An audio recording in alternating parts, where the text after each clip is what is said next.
Thank you that there is a space where voices and hearts can be heard.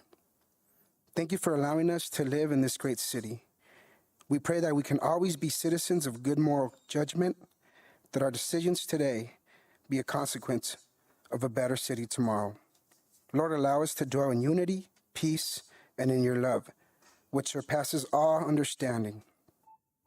Lord, I pray for this council meeting tonight. Give the council members the wisdom and guidance as they deliberate on the items before them. May every decision be righteous in your sight for our benefit and for your glory. We ask this in the name of our Lord and Savior, Jesus Christ. Amen. Thank you, sir. Do we have any call to the public? Okay, well, that's it. Going to move on to presentations.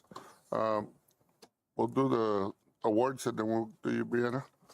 Okay, Ms. Montiel, recognizing and honoring our city frontline local heroes. Thank you, Mayor. Looking at this crowd, I see that none of us are in danger tonight, and I want to thank you personally for that. Tonight, we're highlighting our community's heroes who have made a difference in large and small ways over the course of the pandemic, the COVID-19 pandemic. It takes all of us working together to create a Nogalitos for everyone, and the dedication of our heroes during difficult times does not go unnoticed.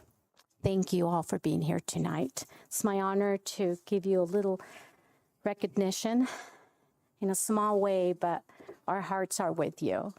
I would like to start off by honoring our city's frontline local hero, Mariposa Community Health Center, and I saw Dr. P back there. If you could please come up, Dr. P, and anyone from Mariposa.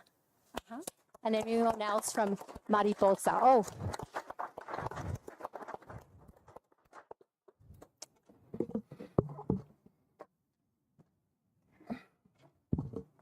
Thank you.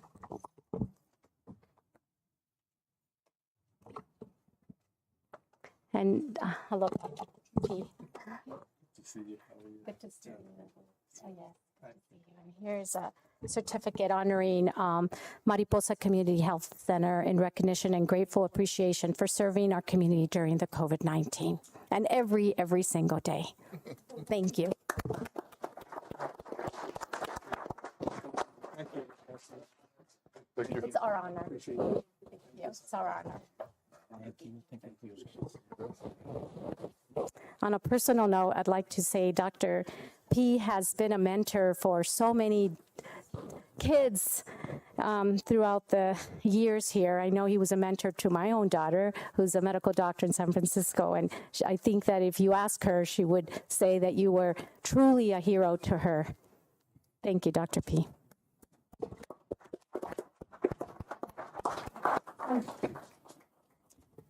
Another local hero is Sobi Castro. Is she here today, Sobi?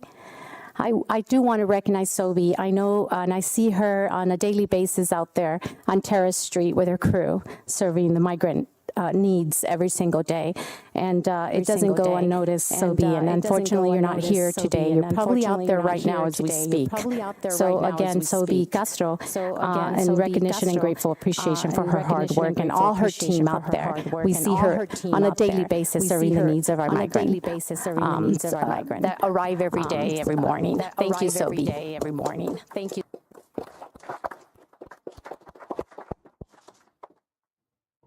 The Nogales Fire Department. You can all come up here. There's a lot of you. If you can all come up here, please. Don't be shy. I know you don't get recognized enough, but we wanted to recognize you tonight for the hard work during the pandemic, and every single day you work out there in the community, and you are the forefront of our residents. Thank you. Thank you. Thank you. Thank you. Thank you. Thank you.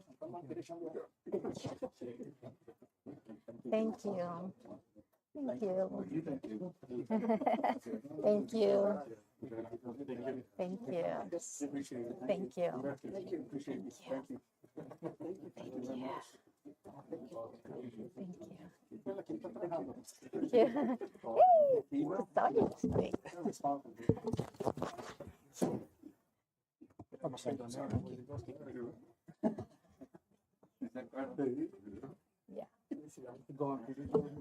Yeah, you just stay put. Is the fire chief here? No? Okay, well, is he at the door? He's coming in, okay. Omar, here's a certificate. I'd like to read it out to the whole team here. Again, in recognition and grateful appreciation for serving our community during the COVID-19 and during any difficult situation that we're faced. We know we have you, all the department behind us. Thank you so much. Our residents appreciate your hard work. Thank you.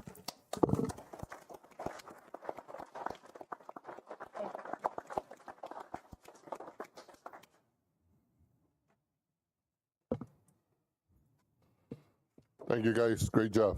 Great job. Thank you, Omar.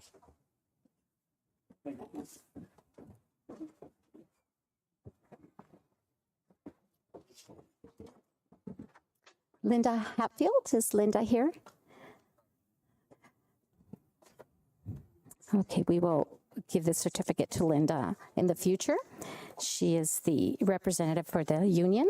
Also honoring is our City of Nogales Parks and Recreation Department. And anyone else with you? Thank you, Renee. I know it took a lot of work to prepare the gym for Mariposa employees and the city to give the shots and prepare for the residents to get their shots. Thank you on behalf of this mayor and city council. Thank you, Renee. Thank you so much. Obi, and certainly not last, would like to also recognize the Nogales Police Department. Is Mr. Tex here? Todos, yeah, okay. Tex, please call your entire department up.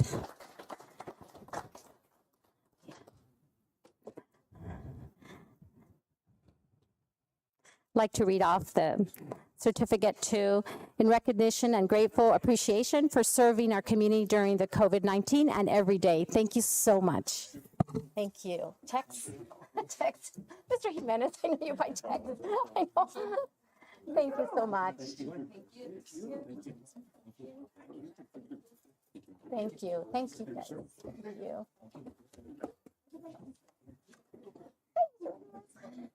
Thank you.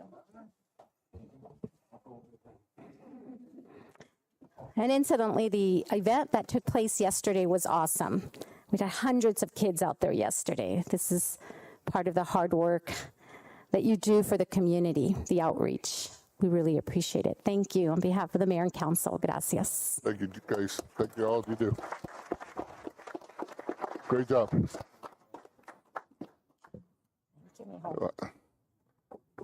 Jack.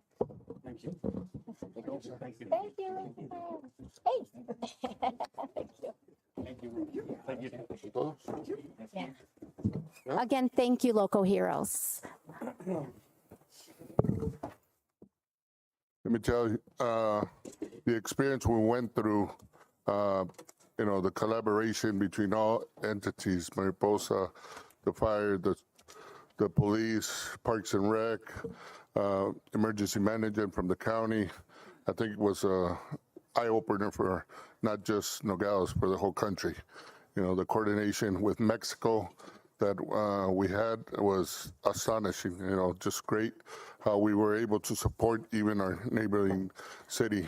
So from the bottom of my heart, I want to thank everybody for all your support, and, let's keep on working together and make this city what we want it to be for our families. Thank you. Okay, great job, everybody.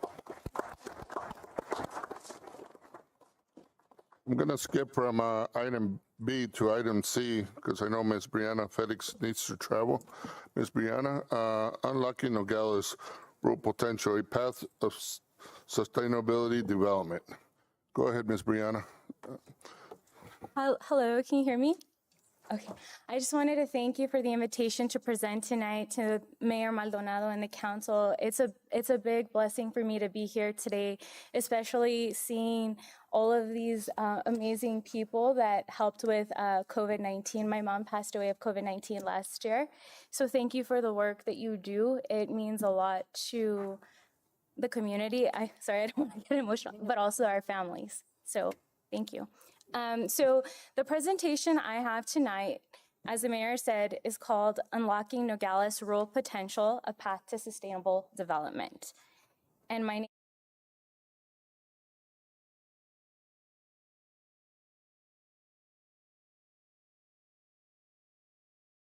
is giving you some demographic and socioeconomic profile on why I'm making certain recommendations to help the community. Also development goals, where funding could potentially help the community, and also, sorry, I can't see very well, the timeline for the project and the benefits. Okay, so my name is Brianna, and I am from Tubac, Arizona. You don't really know where you're going unless you know where you've been. And my grandmother was a librarian at Nogales High School, and my grandfather was illiterate. He used to work in the cotton fields. And luckily, he fell in love with my grandmother, and she taught him how to read and write. And when they built their family, he always would tell her it's important for our two daughters to get a college education. And I'm really happy to share with you, my mom and my aunt both have graduate degrees, and I am moving on to my second degree, which leads me to my 10 years of social work experience. I was very fortunate to be hired on to Project PEP with the Tortuga and able to learn about all the opportunities and government assistance programs for people that work in agriculture. Where I was able to directly mentor with Dr. Arnold and a lot of different other key stakeholders in the state to be able to strengthen my knowledge on programs and economic development that could help the community. And that's how I'm here today. I developed a passion for helping people in rural Arizona, as I used to oversee the United States Department of Labor grant statewide. And I tried to also implement a lot of those types of programs here in Santa Cruz County by bringing an office for the National Jobs Workers program at the Arizona at Work and different economic development programs such as the Diplomacy and Leadership Summit to try to bring economic opportunities to Santa Cruz County. It was my way of keeping my mom's memory alive and also giving back to the community that helped me become the person I am, and also give the same types of opportunities to future generations. So when I started thinking about recommendations that I would make to the council, I first started off with looking at the census and where our demographic lays. And what I discovered was that, generally speaking, people that reside here are either pretty young or elderly.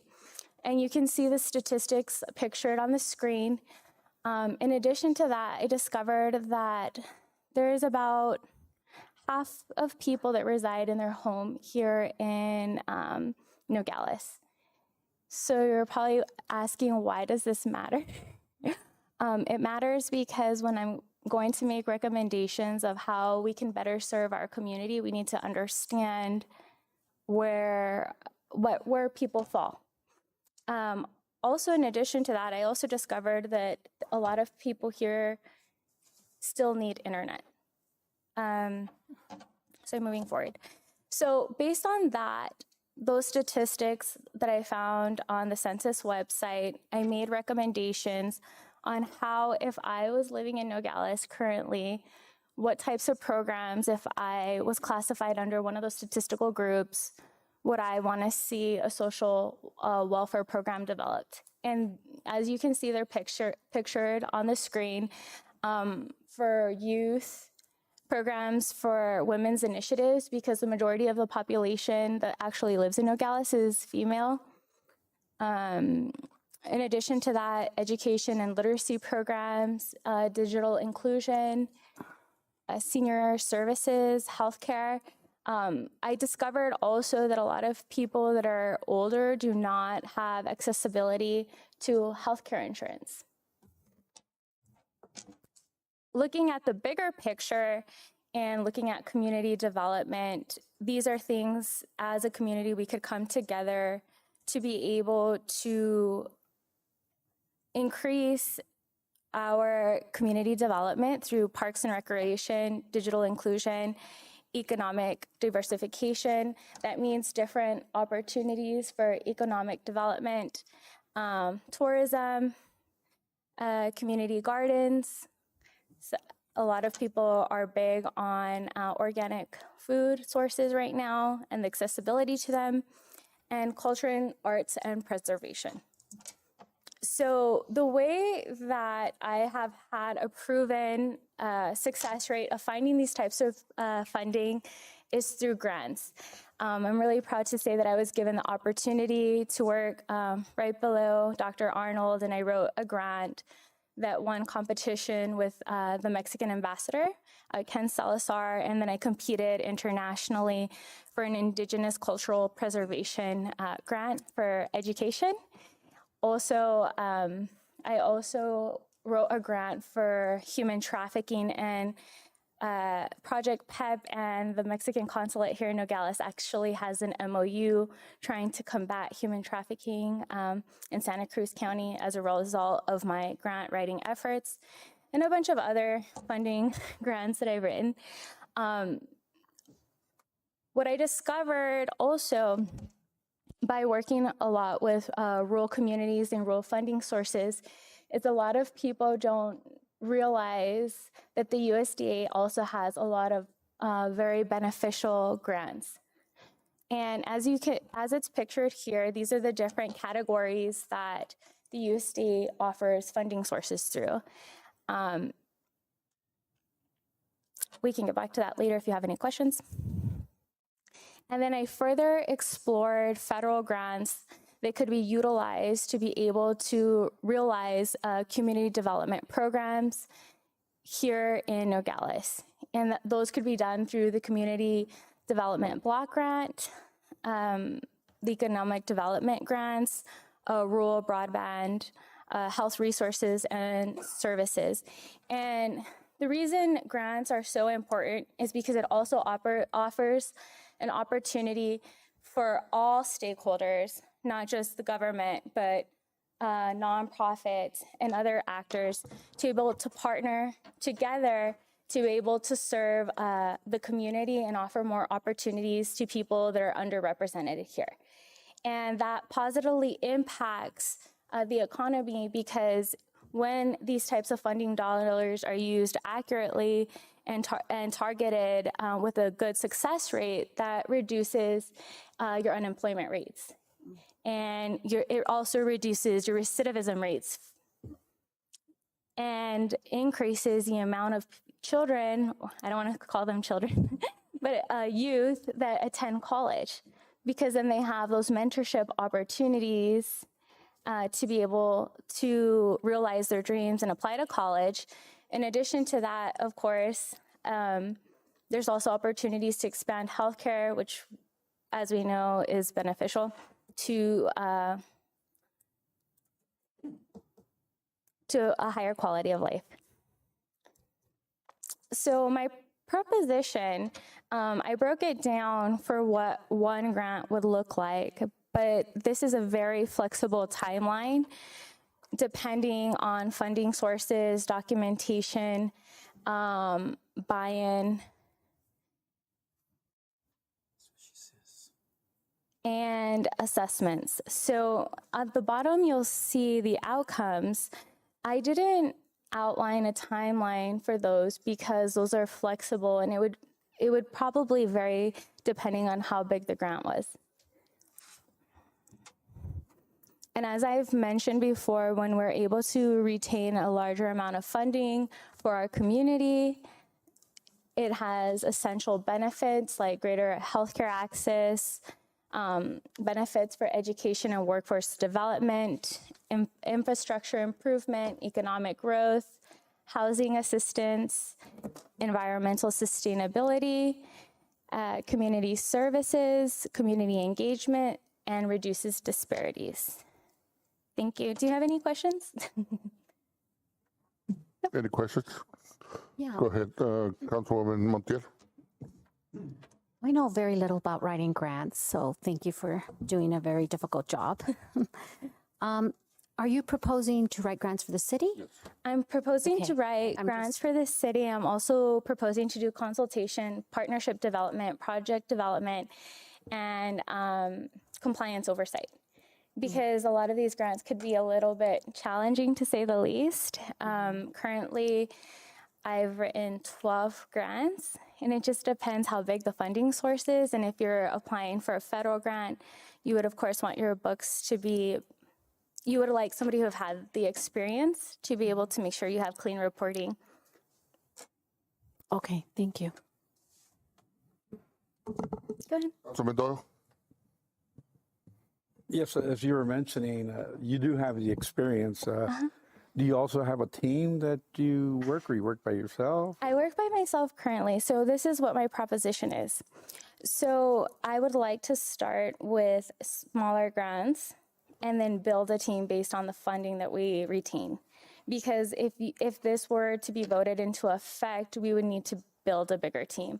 And I have proven experience through that. I opened up the first shelters for a for-profit / nonprofit for unaccompanied youth. So I have the program development oversight, and I also wrote the policies and procedures and everything that had to do with that.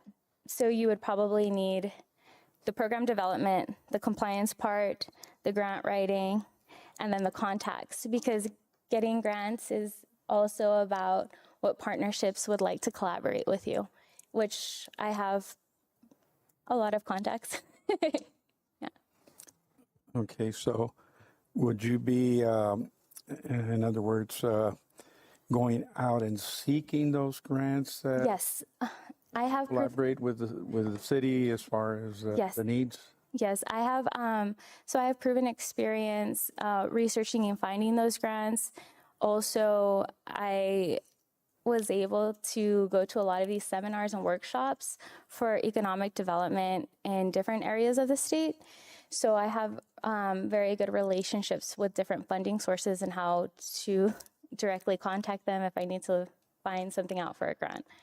So at this time, you would probably be working close with our city manager as far as getting some of the support and direction of the needs that are out there. And So when I did the analysis, it's specific that the needs are targeted. Well, if you vote on this, because of course it's to your discretion, you would be the client.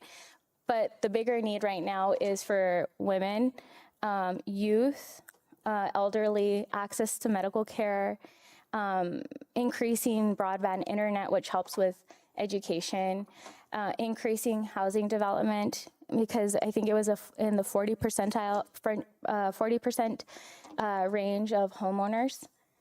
So increasing that, I don't remember any of the other statistics, but those are the main categories that you would probably want to focus on to increase economic development at first glance. That would be my recommendation, but it's the council's decision, but that would be based on the data. okay, no, thank you. Okay, thank you. That answers the question. Thank you.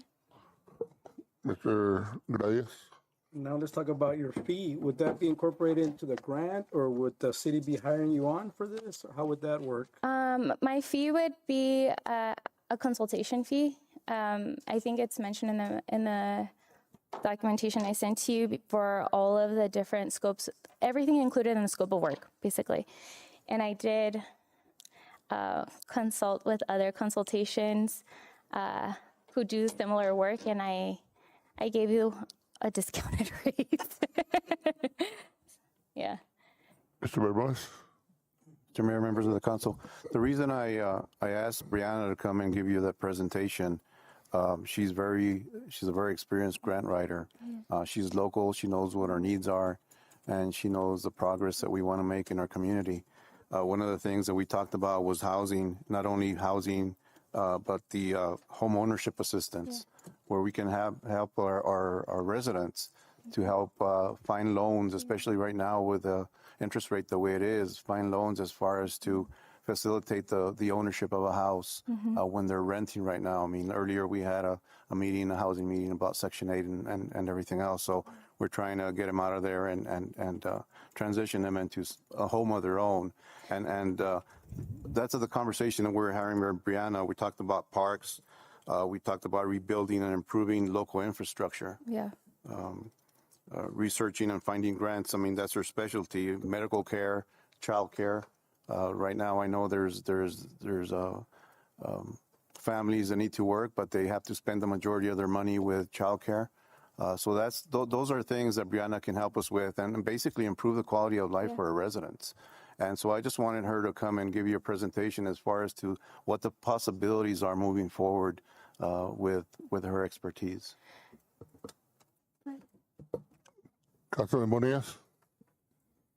Mr. Bermudez, would this just be on a percentage fee, or would the city have to have a underwriter? Because a few years ago we had a department, right? That we had an actual grant writer in the city. Am I correct? I mean, we had an actual person look out for grants. So, but it was an actual department. So would this just be on a commission base, or No, this would be under a contract. Because I love that everybody's bragging about my grant writing but I'm so much more than that. So I do program development, compliance, and you're not going to find a grant writer. Also, I'm also an MBA candidate who's able to do the budgeting and accurately and has experience with that. So generally speaking, I'm doing way more than grant writing. I'm also bringing partnerships to Nogales. Currently, I am in charge of the Agriculture Worker Appreciation Day. That's bringing more notoriety to Santa Cruz County, and I've invited different stakeholders that are pretty well known, and I'm working with Fresh Produce to execute that, and Project PEP and the Mexican consulate, and of course the mayor's office is spearheading it as well. So to bring these different opportunities to Nogales. So my question, Mr. was because it sounds like she's going to be working real close with the city. So would we have to somewhere at one point find a little niche for her to be here? Are you planning to be here at City Hall, or you do this at home, or? So right, It sounds like you're going to be pretty busy. I'd like to work remotely once it expands. There would be more opportunities for me to be here more, but I think as of now, I would like to work remotely because it's on contract basis. And then once the program's built out, you would probably need more oversight, and you'd probably need me also to help train people that would be overseeing these grants. Councilman Bonilla, right now, what it would be, and this is just a presentation. Yes. There's no action that has to be taken, obviously. Just the possibilities of what is out there. Brianna was going to go out there and find out what grants are available, and if it meets the criteria that we're looking for. And I know there's a lot of grants out there that are date sensitive. Right. We're in grant season right now, so I'm also the executive director of the national. I'm not promoting them. I'm off of work hours for the National Alliance of Mental Illness, NAMI, and of Southern Arizona. So right now I wrote 12 grants in the last month. So we're in grant season. It depends how quickly you'd like the funding and if that's something you're interested in. But in my opinion, just for my own organization where I'm trying to grow it, because I'm the executive director, I'm applying for a grant a day or starting a grant a day. because I don't want to lose out on the funding, because it might take a little bit more time from the funding source to decide. And then after that, you have to sit and plan the deliverable timelines, because you have to be able to report that back to your funding source to be in compliance. So it's a big project. So you want to start as soon as possible. If you push it out longer, the chances of you retaining a larger amount of funding probably decrease, being honest. Councilwoman Montiel. Well, just to add closure to this, I mean, this is a great presentation because it's an idea. Who doesn't want a grant at any municipality? I mean, and there is a lot of money there. And people are out there writing grants to, sustainable grants or whatever have you. But the fact is that it would be nice, Mr. Bermudez, if you could just kind of plan this out and then get back with us and just give us an idea how you're fitting her into the city and what exactly she's going to be doing and writing grants for and collaborating with all different stakeholders. I can see Mariposa back there, and if anyone is an expert in writing grants, they are. So if you could just get back to us and report in more detail, Sure. it'd be great. But the fact that she's going to pursue grants is and benefits the city. There's no doubt about it. Thank you. Mr. Mayor, the reason I brought Brianna out here because I think we're in very fertile ground, and I actually wanted her to plant the seed in everybody's mind as far as to the possibilities of what we can do moving forward. There's the possibilities are endless. And I think working with Brianna or working with other groups that she has contacts with, especially USDA has a lot of grants that we thought USDA was just vegetables and fruits. It's farther from the truth. So it's just a presentation as far as to this is what I'm working on, and this is who I'm contacting, and we're looking at the possibilities of bringing more grants, bringing money into our community to obviously better the quality of life for our residents. So I can elaborate a little bit more on the USDA. I used to oversee the National Farm Workers Jobs Program grant. So I had workforce development contacts throughout the state before I transitioned into the CEO representative project PEP, where then I worked very closely with Dr. Arnold, and we pursued more international projects because that was fun for us.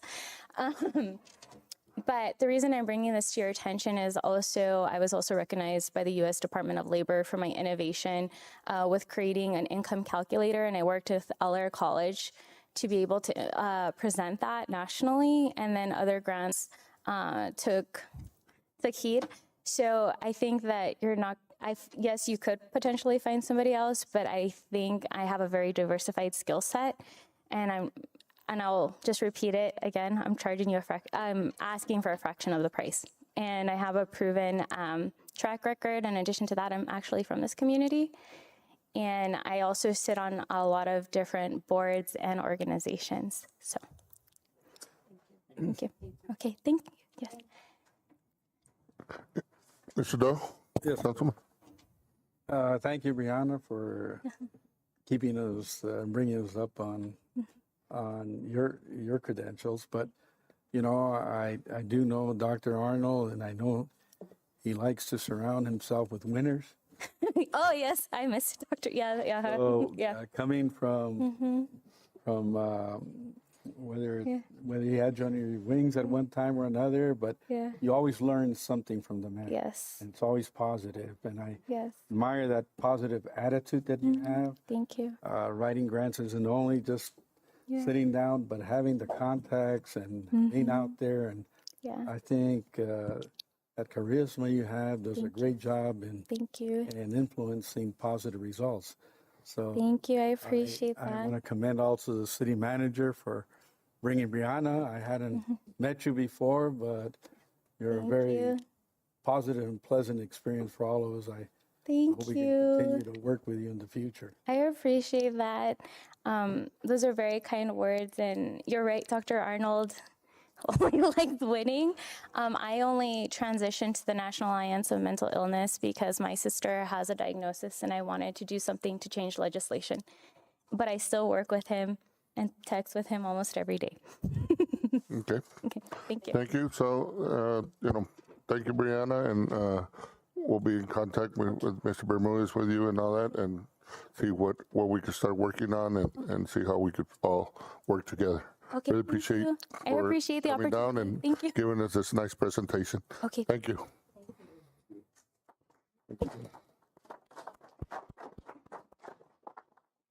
Now we move on to item B, update of the WIPA water and sewer project.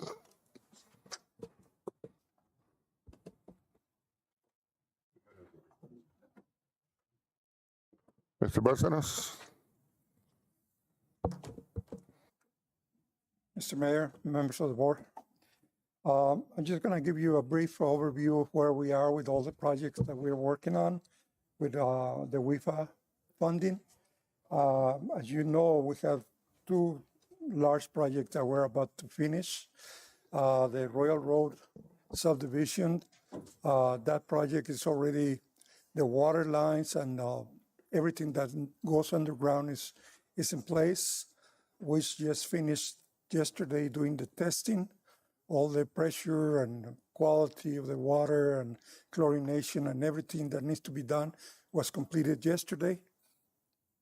Now they're going to start connecting home by home. So they're going to be just switching from the old line to the new line. The pipe's already to the property line. It's just they're going to move the old connection to the new connection. It's going to be individually done. So they're going to have to talk to the owner of the home and say, we're going to be working on your water for a couple hours. And then the rest of the people, they're not going to know that that's happening. So also in Royal Road, as you know, you approved the paving of the subdivision. The contractor already started removing the old paving. They remove all the live oak street and all the laterals connecting to the live oak. So they are going to start the paving from the end of the live oak to the front. And the idea is not to have in fresh paving, not to have heavy loads going into those streets until the paving gets settled and gets cured. So that's where we are. We are expecting to have the paving done on Live Oak and all the laterals connecting to Live Oak completed in the next 2 to 3 weeks. So the contractor is moving really, really fast with that. We're rushing against the time because the call is coming in. So we're trying to get that done as soon as possible. There are projects that we're working on, and we're Rancho Grande. Rancho Grande, also the water lines are in place. All the services are constructed. The contractor is going to start testing the pressure and the disinfection and everything that needs to be done on all those water lines next week. And after that, they pass all the tests. Then we start switching individual homes also. So that's going to be probably in the next 2 to 3 weeks to finish with that. And then after that, we will move on with the paving. There are two projects that we're working on that we're about to start. La Castellana, there's a water line. The contractor already moved in and set up. They have the traffic control in place. And what they're doing right now is identifying all the utilities there in the ground. That street is amazing because it has at least 2 sewer lines, 1 abandoned and 1 new, an old water line, fiber optic, and a gas line in the street. So it's kind of tricky. So the contractor is doing what we call potholing, going and checking where everything is in the ground and making sure that that we know how they're going to be laying down the new pipe. The traffic control, probably you have seen it. They close the street and they're having a detour only for local people to get in and out. But the people, they cannot go through there to go through the Soto subdivision on top. So that's where we are. They're moving in that project. So they're probably 2 weeks that they started the project, so they're making progress on that. The other project that we have is Western Avenue. That project, we have been going through the process of reviewing all the materials. The contractor is supposed to submit a list of materials that they're going to be using and how they're proposing to do the construction and the traffic and everything. We submit that to the engineers to review, and they're start buying the materials. They already are looking for a place where they're going to be staging or have all the materials on site, so they can minimize the impact of moving back and forth from the project. This project, the contractor is going to be opening sections of the street. They're not going to be opening the whole street. They're going to be, at least what they have represented to us, is that they are going to be moving, opening about 300 feet every day, and they are going to be diverting the traffic there, traffic control that area, and closing at the end of the day. So that's the idea, moving by section, so we don't have the big impact. One of the concerns that we have there is the schools that are in the area. We have 4 schools, matter of fact. We have the Mitchells, we have the Carpenter, we have Mary Welty, and we have the Head Start that they are there. So the contractor is going to be working around that. They are in communication with the school. The way that they did that when they did the high school project, they are going to stop working during the peak hours of the school, when they are getting in and when they are getting out. So it's better for the school and it's better for the contractor, so they are not fighting with all the traffic during the construction. So that's the plan that they have. So we're expecting to see digging probably in the next week and a half to 2 weeks in the street. And the last project that we have that we're working on is the reconstruction of the lift station in Meadow Hills. That is probably the project that's going to have the less impact of all these projects because it's isolated, it's all equipment and everything. The only impact that we are going to see, they are going to have to do a bypass of the lift station during the construction, but that's going to be out of the way, so we don't expect a lot of problems with that. One issue that they have there, some of the pumps and materials that they are required to put in there, they're specialty equipment, so they need to order those. And some of the pumps, they're telling me that they're taking between 6 to 8 weeks to get delivered. So in the meantime, they have work to do, but that's one of the constraints that they have to have all the materials and also get those approved, because we have some special requirements that all the material has to be made in the U.S. And some of the pumps that are recommended, they are not made in the U.S. So we had to look for alternatives and things like that. So it's going to be a little bit more delay on that project, probably 2 to 3 weeks before they start working right on that because of the materials. But that's not going to have an impact on the public. So with that, I don't know, you have any questions that I can answer? Councilman Boreas. Mr. Barcenas, on the Royal Road and the Rancho Grande project, as far as the paving goes, is our project manager going to be involved? Is he there on a daily basis? Oh, yes, he is already involved. He's there? Every single day, more than one time a day. Okay.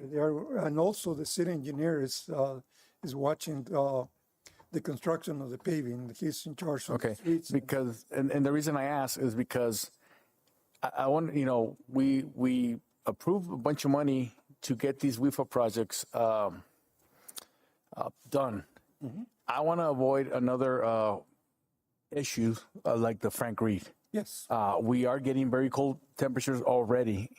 Yeah. And so 2-3 weeks down the road, or even a month, we're going to be hitting probably 45. Well, they already ahead of the game because they already are reconstructing the street and the base of the street. So what they're saying is that in maybe 2 weeks, they can put the asphalt on top of that.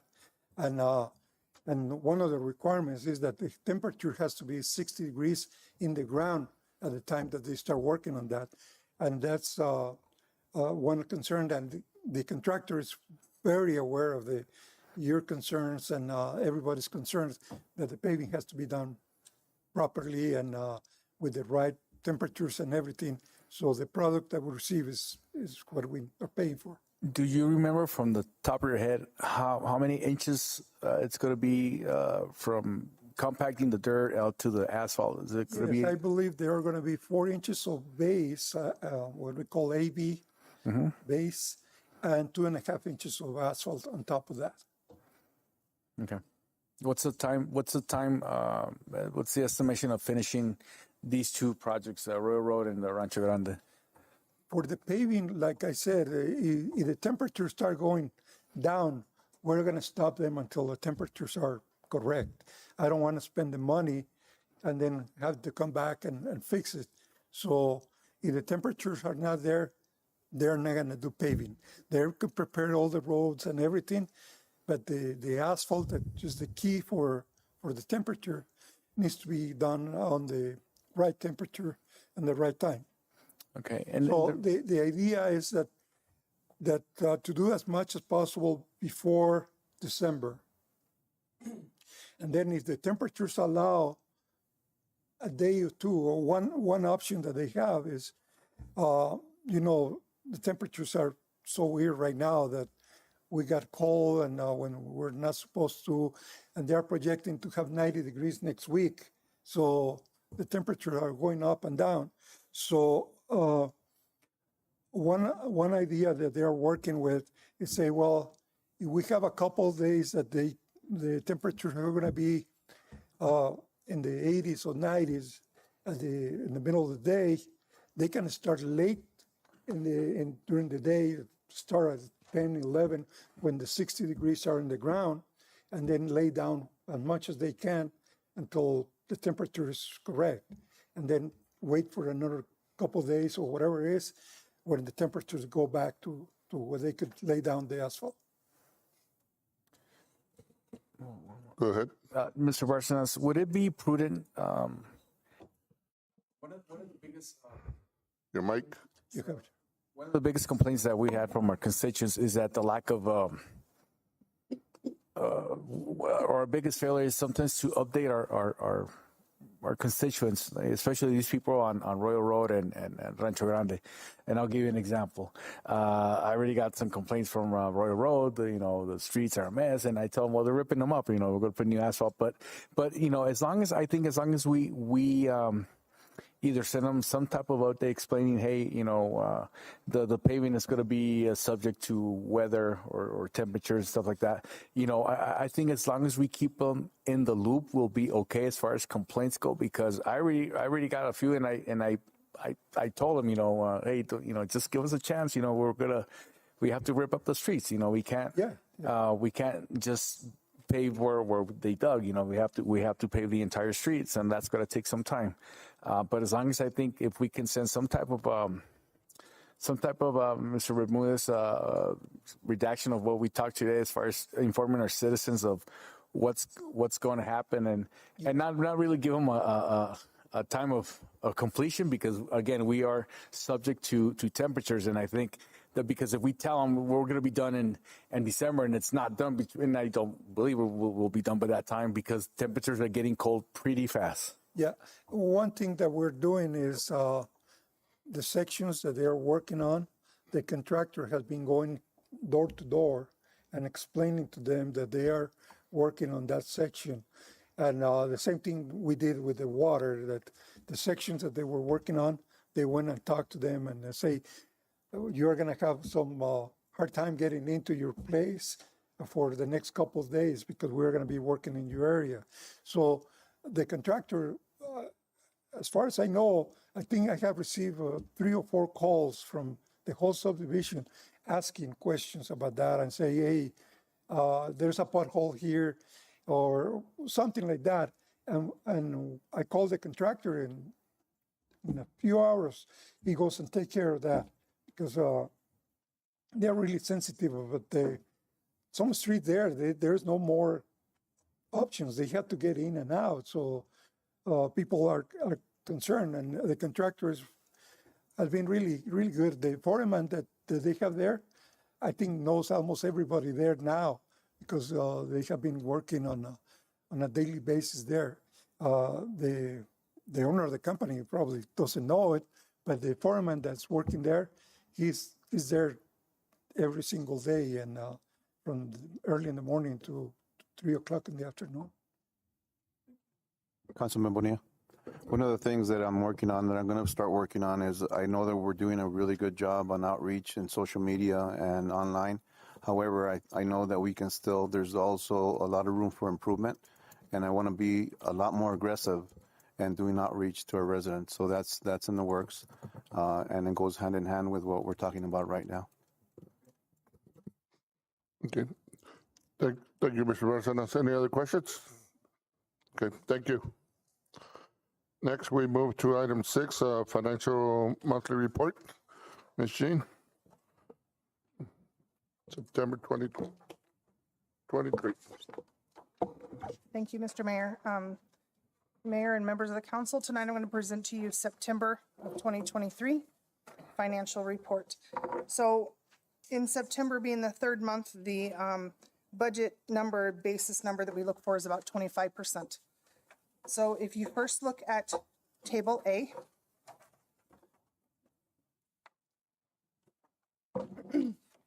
for our general fund, for our revenues, we have brought in $7,521,989, which is 28%.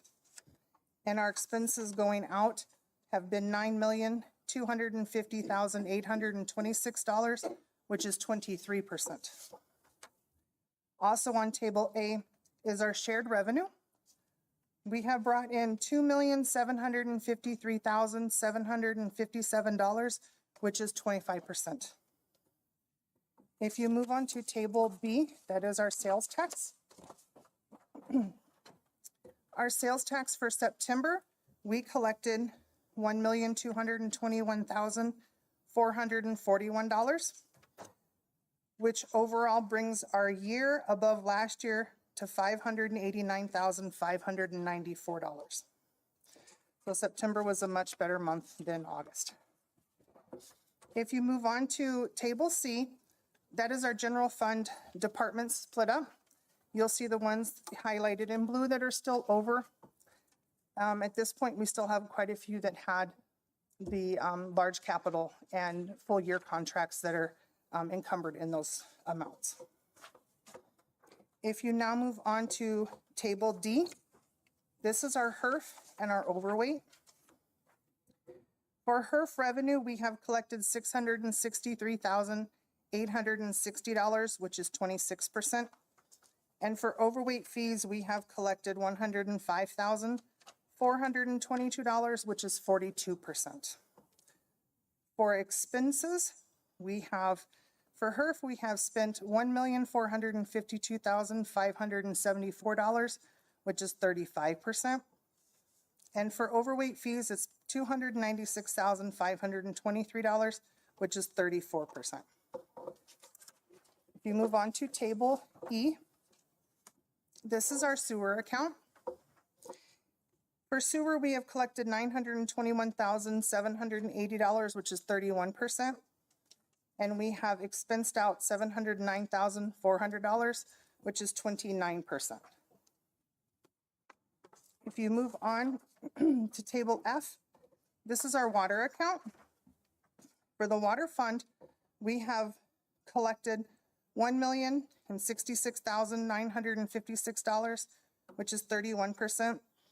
And we have expensed out $1,580,743, which is 26%. And table G, which is sanitation, is our final table. We have collected $747,967, which is 27%, and expensed out $689,782, which is 19%. Are there any questions on the report? Councilman Bonilla. Just one question.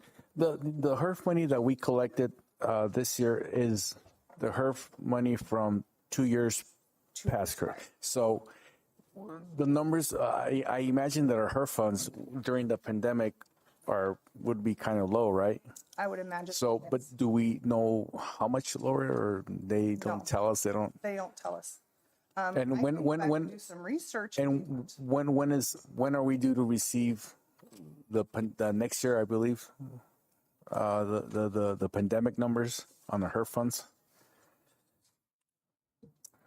Okay, so for in 23, it's 21. So then in 24, it would be 22. So yeah, So yeah. we're almost through a lot of the major pandemic numbers. Because that would have Okay. been like 20, which would have been 22, and 21, which is what we're looking at right now. We're almost over the pandemic number. Yes. Ms. Montiel, go ahead. Councilwoman. Ms. Jean, where's the COVID remaining funds? Is that, I see the contingency reserve. So the COVID funds sit in a special account. It's 055. So you're not going to see that on this report. There's a spreadsheet that as money goes out, it gets updated with Mr. Bermudez. We can update that and get that to you also. Can you include it in the future? Oh, absolutely. Okay. Is that okay, Mr. Bermudez? Okay, thank you. Any other questions? Thank you, Ms. Jane. Thank you. Item number 7, discussion items.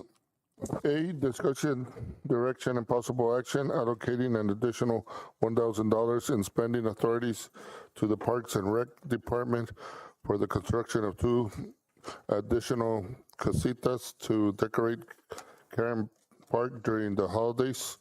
Councilwoman Lopez. I'm not going to talk about. Mike, please. I'm going to talk about the whole project itself, but the request of $1,000 because it's through the cultural arts and I'm part of it, okay? So we already have right now 26 casitas. We purchased last year, that means the Cultural Arts Committee paid for 2 casitas. We paid for 4 of the soldiers. We paid almost $2,000, the Cultural Arts Committee. Now we order a train. We also are paying for it. So the only request we're doing right now, this would be the last casita so that we can cover both sides of the park. Because last year we were missing casitas because everybody wanted at the end to have a casita to decorate. And that's why we're asking for that. So I don't know if you want Rene to let you know any other information about it. Okay, Mr. Bermudez. Mr. Mayor, Councilwoman Lopez, my understanding is the casitas is a city project. Yes, And not a cultural arts project. you're right. So cultural arts should not be requesting the funding. There should be coming a transfer from the city within city funds, within city accounts. So I'm kind of confused here as far as to why cultural arts is requesting this, where cultural arts has no bearing in the casitas, right? It's a city event, city project. That's right. So again, cultural arts has no bearing in this. If cultural arts is requesting $1,000, they would have to go through Parks and Rec, through Director Travers, and fill out a request of funding form, and then we would have to bring it back to council. However, that's what I'm saying. I'm confused as far as to who is requesting this, is because this is a city event. Yes. Originally, I asked what was the procedure, and they told me I needed to bring an invoice. I told them at the beginning if I was going to send a letter requesting it, and they told me no because it's a city event. They just asked me. Councilwoman Lopez, who's they? I'm sorry, Mr. Kissinger, you told me that I needed to get an invoice. And that's what I got, that invoice. Okay, so it's. Go ahead. Maybe I can facilitate this. What's on the agenda is the transfer of funds to the recreation, department, not funding to any other No. entity. So we need to limit the discussion to the agenda item, which is the possible transfer of funds for that purpose to the recreation department. So I'd like to make a Just forget about this. Yes. The invoice, I think, yes, I think it, basically I would move to support this project with, because it's a special events, where the special events would do the funding for 2 more casitas for this event. And I move to, I want to say something. go ahead. Yeah. So may I? Mr. Bermudez, Mr. Machado is right. I mean, I'm a little confused. And the reason I'm confused is because we're having someone from the city recommend that they have to have an invoice, okay? That this Cultura de Artes has to have an invoice, okay? So then you have a representative from the Arte Cultura making this request, which is, I've talked to Mr. Machado about that. We already discussed the conflict of interest. Then now we have some movements of funds from Parks and Rec of $1,000. Is that Parks and Rec? Maybe your director can talk a little bit about this, but those $1,000, are they in the Parks and Rec budget? And they are just going to be getting it out of the Parks and Rec budget? Excuse my ignorance, but I'm just kind of trying to make it clear in my mind. We Councilwoman Montiel, we have 2 choices here. We can get the $1,000 out of contingency, which I don't recommend. But the other option would be to take it out of special events, which we have a balance there. Just transfer that over to Parks and Rec, and she will do the purchasing or for building and materials as far as to the 2 casitas. Okay, so what are you talking about? The remaining $50,000? What funds are you talking about? Special events. Special events. I realize that, We but have about $43,000 there, if I'm correct, or somewhere around that area, Gene. yeah.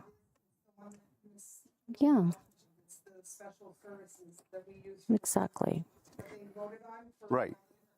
That's It's not special events. yeah. Yeah. Yeah, I guess it's yeah. Yeah, and those are That's the one that we're talking about, that we would take that money, those $1,000 out Yeah. of there, transfer them over to Parks and Rec. Parks and Rec would buy the materials. The city would build them like they have, because it is a city event, and that will take care of the issue right there. Okay, so let me tell you. So the $50,000, and we've already used $6,000 in these events. So every time something comes up, we'll get it out of those remaining. So what I'm saying to you, any city-related event, we get it out of that fund. So I can make a request and say, can we use these funds to buy Christmas decorations, for example? It just seems like, I guess I'm uncomfortable not with using the funds, $1,000, that's for the kids, and I don't want to create any issues here because it's a sensitive issue, but I'm thinking like a resident of Nogales. I just feel like that money's free for all. I just feel like, when are we going to start thinking about, using the monies for other things other than these special events? We've got great sponsors in the community that can sponsor things like this. And I caution you because there's a lot of needs in the community. We just had a presenter talk about how underserved community we are. You saw the figures up there. We have kids without internet. We have people barely making ends meet, having difficulty paying their rent and so forth. And all of these things are great social events, and they add to the positive culture of our community. But I think that this money is not free for all. If Parks and Rec has $1,000 to spare, then I think that money should be used that Parks and Recs have.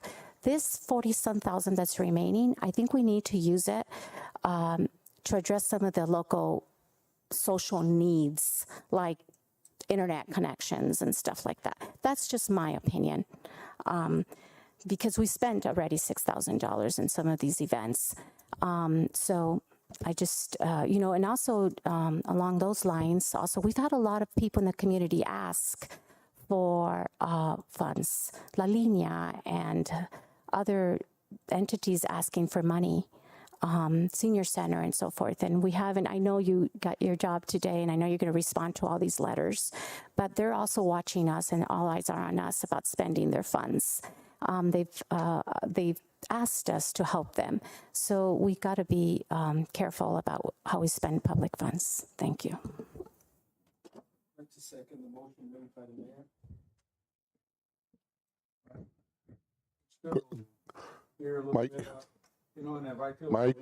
confused, I think the general public probably is, whoever's looking in, but, on this invoice statement, of course, it's from the Cultural Arts Committee, but it gives a total of $1,000, but it says ship to City of Nogales, gives the address, bill to City of Nogales, and then make all checks payable to Cultural Arts Committee of Arizona. Mr. Doyle, we already talked about this regarding Well, that. I heard that, so what was this for then? Just disregard it. Mayor, so if we can disregard this invoice, Why was it even allowed to make it to this session if it was going to be an element of confusion? sure, and that was my point. Excuse me, that was my point initially, that I was even confused as far as to the invoice and why it was given to us, because this is a city function, right? So the only thing that we need to do is transfer funds into the Parks and Rec, which is $1,000. Parks and Rec will take care of the project completely and deliver those casitas like we always, every year we do, to the Kearns Park, and that will take care of the issue right there. Okay, I have another question. I wasn't aware that every year we're making casitas over there. No, sir. What we do every year is that we use city employees to transfer these casitas because it is a city project or a city event.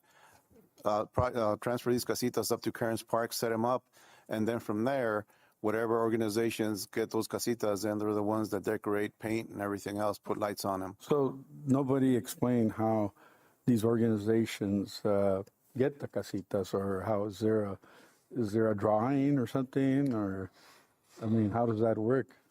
I have no idea, sir, to be honest with you. I can only tell you that Mrs. Lopez was graceful enough last year to have the police department. They gave us a casita and we decorated. As far as to the process, I have no idea how those casitas are given out. I think right now where the issue at stake is the $1,000 on the casitas. I think if we're okay, but are getting away these the from final the agenda casitas? item. There's no room for any more casitas? Yeah, there's room. Okay, so it's not the end of it. No, but we really think this is enough, because with the soldiers and the train and the casitas, with these two other casitas, I think we can fill in the park. No, because I did see the casitas last time they set them up, and I couldn't even check them all out because there's so many of them already. How many are there already? Right now, 26. Well, no wonder. Okay, but see, the kids everybody enjoys them, but I don't think they have time. Sometimes the parents don't take them out there long enough to really enjoy each one of them. And the more casitas you are, it kind of takes away from the overall scene. But I don't know. I guess I'd have to take a closer look myself to see how to enjoy them the way, I guess. And you're going to put them on the northern end of the park? On both sides of the park. Uh-huh. Both sides of the park. Yes, and then we have the registrations would be at Parks and Rec, at the Cinderella Mariposa, and also they can call me. So it's first time. First come, first serve. First call, first serve. On the So decoration? Yeah, and you decorate. You want to decorate one? No, I'd like to see if it's a fair procce. I mean, It's always been you're a fair mentioning process. that there's a lot of people that want Yeah. to decorate and get Mr. Bonilla, do you have something to say? I make a motion to transfer those $1,000 to Parks and Rec. Well, There's a motion and second on. Okay. okay. And I just want to make sure that the way it's handled with a transfer, or is it just bought straight from the special events? We need to transfer, Mr. Mayor, we need to Okay. transfer this money over to the So my motion is Parks and correct. Rec. Yes. Okay. So we got a Second. All in favor? Aye. All opposed? Motion passes. Thank you. Next item B, we got possible action directions to HR and legal regarding city manager qualifications. We've had our city manager take oath today. He's got a contract signed by legal. And I'd like to know what the questions are, Mr. Bonillas and Mr. Gradillas. I'd like to leave Mr. Gradillas with his opening statement, please, at this moment. Mr. Gradillas. Time. First of all, I want to make sure that we understand this is not a direct attack on Mr. Bermudez, and I have spoken to him, and I'm sure he has what it takes to perform the job that is required of him, and there is no contention with that. My contention is that we may have violated the city charter, and I prepared a statement, so if you indulge me, I'd like to read it. Go ahead. In our haste to appoint a city manager, we may have rushed to it and not followed an established hiring process, which we may be allowed to do. We can do away with or change most requirements except for what is designated in the city charter. The charter is the constitution of the city, so to speak, and the will of the people. We are sworn to uphold the Constitution and all laws in the state of Arizona, to include the Nogales City Charter. Yet, if we do not take time to make sure we are following the law and fail to rely on legal advice from our in-house counsel, then we are failing our oath. My only concern is that we act in accordance with the law. Simply because we approved an appointment does not make it legal. If Mr. Machado can correct me on that, or am I wrong in assuming that? Does it make it legal if we, just because we approve something? No, it does not. If we are not following the charter, we are not doing a just job to our constituents. We receive copies of transcripts and comparables to determine if the minimum qualification as set out in the charter and subsequent resolution 2010-12-100 as it relates to educational requirement.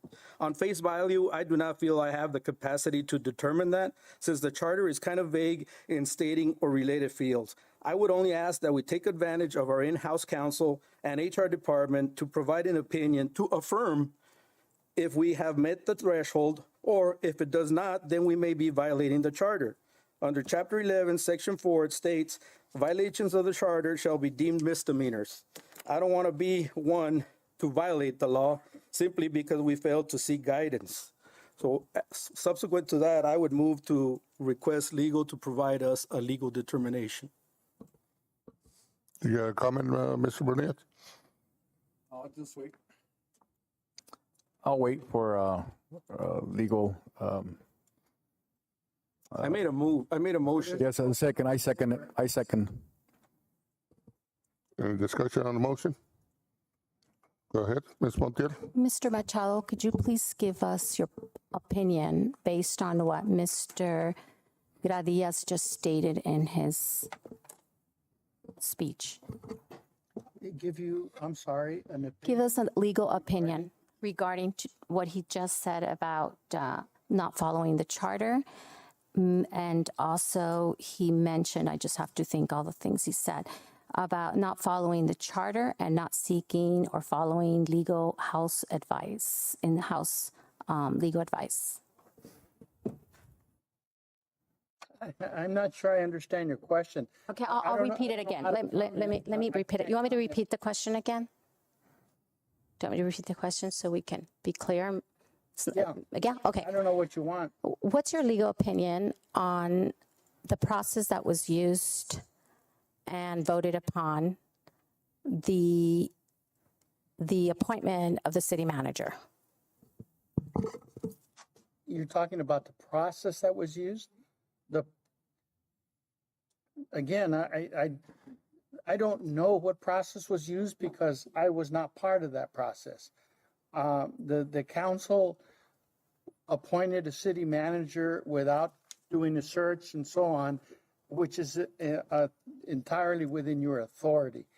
If that's the nature of your question, that's my opinion. Go ahead. The second, so the fact you just stated that we had the option of hiring a consultant firm, and we didn't, right? You have that option. Yeah, and we didn't. Does that make it illegal? That No, doesn't make it no. illegal. That's what I Okay, just said. okay, good. No, I'm just repeating. Just want to make sure. So the second question is, did we violate the charter? Well, I think that's the issue that Mr. Gradius is raising, whether or not the appointment was made of a person who doesn't meet the qualifications as set forth in the charter. That's the issue. And another question, may I? Go ahead. O'Donnell? So, having said that, do you agree with the statement that Mr. Gradius just made that Mr. Bermudez does not have the qualifications as per the charter? Did not make that No? statement. Can I you requested legal opinion Okay, regarding that. so what is your legal opinion? Well, I'm not prepared to give a legal opinion at this point without delving into the qualification, the transcripts and Okay. and the various requirements for those types of degrees. I'm not going to give an opinion right now. Okay. Thank you, Mr. Doyle. Oh, well, that's okay. Let Mr. Bonilla go ahead. Mr. Bonilla. He was raising. I think that the issue right now is that our constituents want to know, they felt that that the process was not transparent. I know we don't need to hire a outside agency. We could have even opened it here locally. I mean, I know that we've been through this, once or twice already. Okay. Turn off your mic. Thank you. Turn it on. But I think that most of a lot of our constituents are still scratching their head, and we go into executive session, we come out and we vote, and we all voted. Someone else voted differently, and so they want to know how we voted, why we voted in this manner. I, like Mr. Garcia said, I don't feel that I have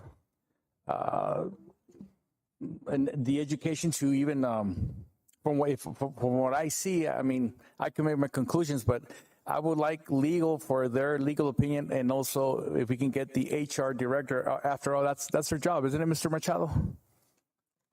Sorry, what? Isn't HR's job also to determine, if it's relative?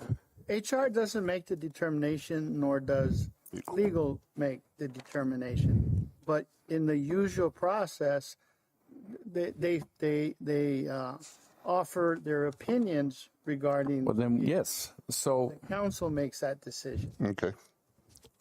So can HR give us their opinion tonight? I'm sure if that's what you direct in this motion, I'm sure that they will. Okay, then I ask. Then I'm. Ms. Montiel, were you going to say something? Yeah, a lot. Right. So, I'm sitting here thinking, okay, a council member has every right to voice the opinion of his constituents, and so does Mr. Bonilla's constituents, and so does the community. But I'm sitting here thinking that we discussed at length, we're sitting here, and Mr. Bermudez, correct me if I'm wrong, and I'm sorry I'm going back and forth because it is a very interesting issue. Mr.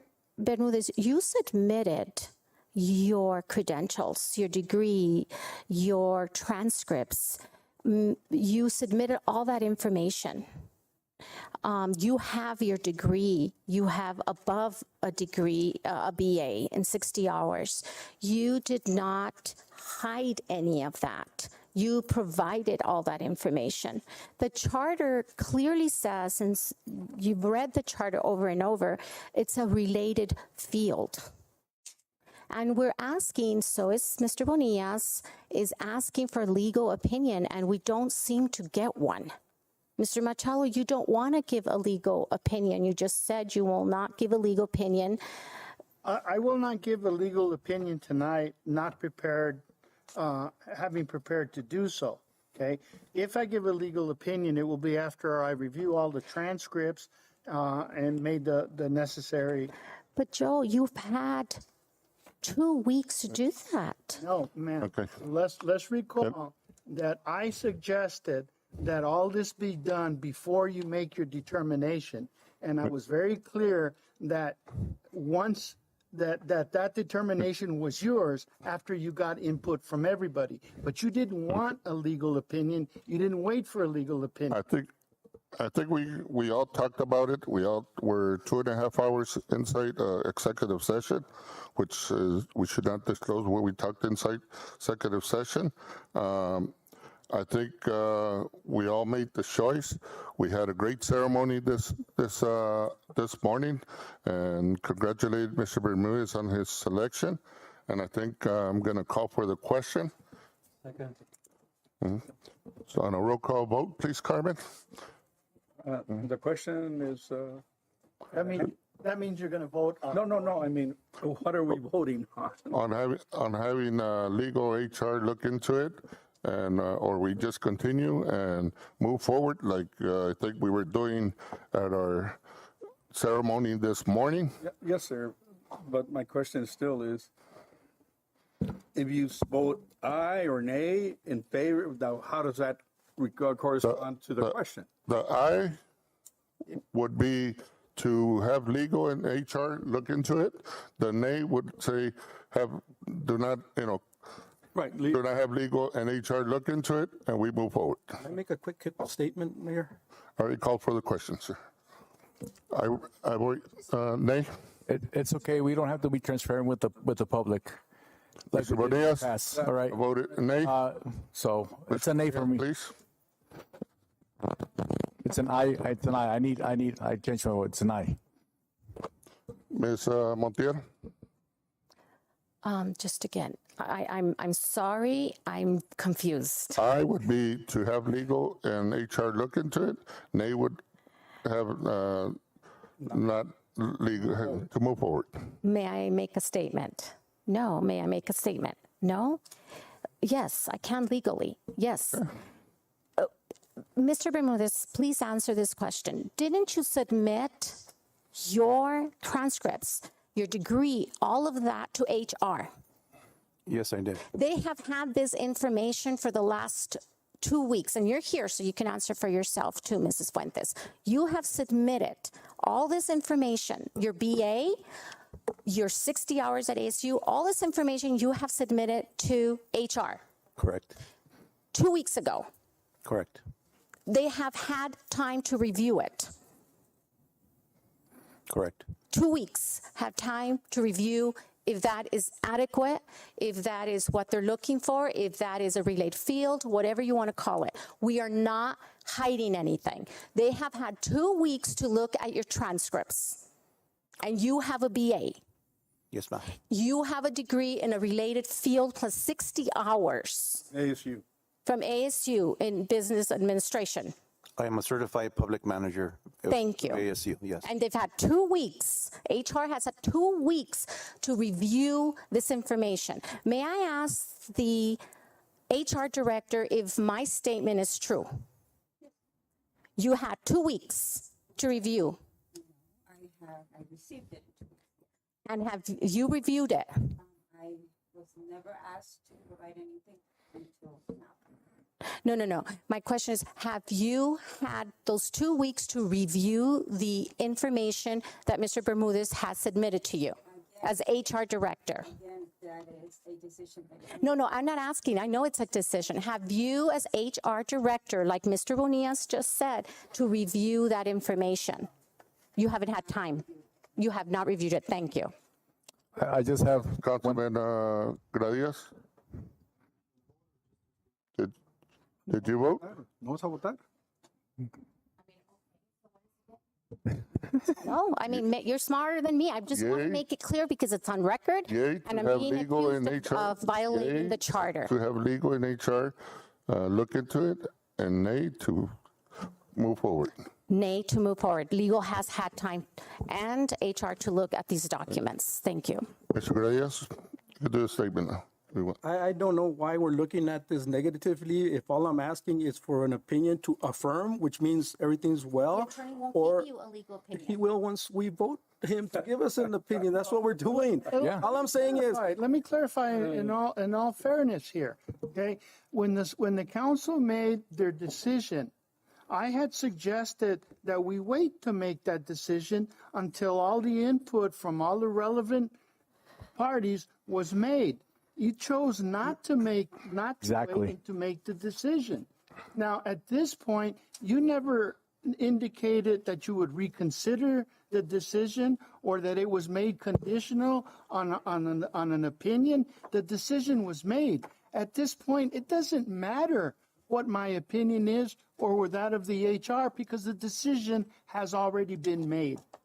But Mr. Machado, with all due respect, it's like you're complicating it. Like in your words, it's cornflakes here. You are saying that you're not going to give a public opinion because we didn't ask for one. I sent you an email and I asked you for an opinion. And I told you in the email exactly what I'm saying right now. That you won't issue one. No, because it won't do any good. You want me to make a decision. The decision has already been made. The decision has been made by the council in that Mr. Bermudez was qualified and in conformance with the statute, with the charter. You made that decision. Except because the charter says a related field. And then the information has been provided by Mr. Bermudez 2 weeks ago. 2 weeks ago. Thank you. It was not provided at the time Exactly. the decision was made. I vote Exactly. aye. Ms. Lopez? Mr. Doyle? Nay. It's time to move forward. Mr. Rodriguez? Nay. Thank you, sir. We move forward. I mean, aye. I'm sorry. I already voted aye. I already Order voted. that's a nation. Yeah. I got you. Move to item 8, liquor license. A, consideration and possible action of liquor license 2023-12, approval of recommendation of the issuance of a special event liquor license application for Ms. Sandra L. Lopez for Mexicali Academy for a fundraiser November 17, 2023. All in favor? Aye. Opposed? Nay. Item 9, orders. A, consideration and possible action of orders 2023-11-055, an order of the Council of City of Nogales, Arizona, authorizing a grant agreement between the Arizona Department of Emergency and Military Affairs and the City of Nogales Police Department for funding in the amount of $10,764,479 through the 2023 Border Security Fund. Second. All in favor? Aye. Aye. Mr. Mayor, Yes, sir. if I can only just say, Just comment on that one. this was a competitive fund or a grant actually that we've been working on, and it just didn't appear overnight. I know that we've been working on it and planning on it and talking about it for the last 10 to 11 years. Okay, we had a vision and we had a need, and the opportunity came up. There was a lot of thought, there was a lot of work that went into this grant, and I'm very proud to say that we got this. We got this. It's a $10 million grant, and not every community got it. So kudos to my staff, my ex-staff, and Mr. Joe Berrien here, who has helped us greatly to make sure that we're in the right direction, the right path, with the right wording, and communication supervisor Steve Sneed over there, who's an integral part of this. So thank you, and hard work paid off. Mr. Bermudez, could you do me a favor and just clarify, this money is for certain issues or communication, is correct? Communication and infrastructure for communication for border security. Yes, sir. Yes. I don't want to have people think you're grabbing money and using it for other things. Thank you. Item B, consideration and possible action of Order 23-10-051, an order of the City Council of Nogales, Arizona, vacating a portion of a platted city right-of-way, Grandview Avenue in the city of Nogales, Arizona. Legal? Second. Councilman Doyle? I'd like to ask the city engineer, because I don't see it here, but on the last time that it was tabled, it had his name, city engineer, which I'd like to know why he placed it on the agenda. This was not initiated by the city engineer. Well, his name was on it. Pardon me? His name was on it. It his was. title. That's why I took it off. That's why I took it off, because it wasn't initiated. Well, who initiated it? We did our office. The request came into our office. And it just like the regular process, it went into our office. We did the approvals or asked the Mr. Delgado engineering to go look at it. Mr. Kissinger had somebody out go look at it to see if we needed the easement, whether we were going to use it, or so on. And they said that we didn't need it? Yes, Mr. Delgado and Mr. Kissinger? yes. We wouldn't go forward without everybody's okay that it wasn't needed. You know, this is just. I know Christmas is close, but I don't think we're playing Santa Claus and giving away property. This is not something that's unusual. No, but it's unusual when you have what you call some kind of sewer line or water line that goes along that property. I mean, why would we be giving access away? No, we're not giving it. We continue to have access and easements in order to get that sewer line if we need it. It's a city's property. Why complicate it? That's your decision, Mr. Doyle, not mine. There was constituents came in, property owners came in, they made this request, it was processed. Oh, okay. Okay, it's just before the council, because a request was made for the city to give them that property. This is how the process works. Okay, so it's up to us as stewards to decide whether we give it away or not. Absolutely. Okay, all right. And No, done in thank the you. past, this is not an unusual request. But it's your decision, not mine. I followed the process. You're not telling me no, you're telling the people who requested it no, or yes, whatever. Right, no, I'm telling the citizens of this community that we're not going to be giving away their property. Councilman Bonillas? I call it a question. Let's take a vote on this agenda item, please. I want Mr. Guerra to give me his opinion on this. There is a manhole at the back of one Exhibit B. Mr. Guerra? Good evening, Mr. Mayor and Council. As Mr. Machado stated, this is not my recommendation. I was not involved with this process. That's why last time I requested to table this item because I was not involved with that. However, I checked with the sewer department and they told me that this area, it is needed to access that sewer manhole serving about six houses. The way that is stated there, it is stated that it will be accessed, but once, in my opinion, once it's given in the way that it is, it will be difficult to access because people fence it or it is a way to do it, but maybe if I have time to brainstorm about it, we can recommend still keeping an easement, a formal easement, but not giving everything away, like 60 feet away. So it's my opinion. Okay. But it's from legal. It's not if I don't know. It's on your heads to decide if you can move forward with the legal recommendation. But in my opinion, we'll have to hire a surveyor to write a legal description. It complicates. It complicates.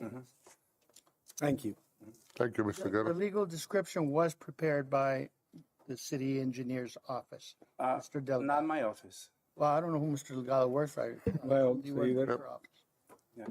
Okay, thank you, Mr. Guerra, for clearing things up. Okay. Now, I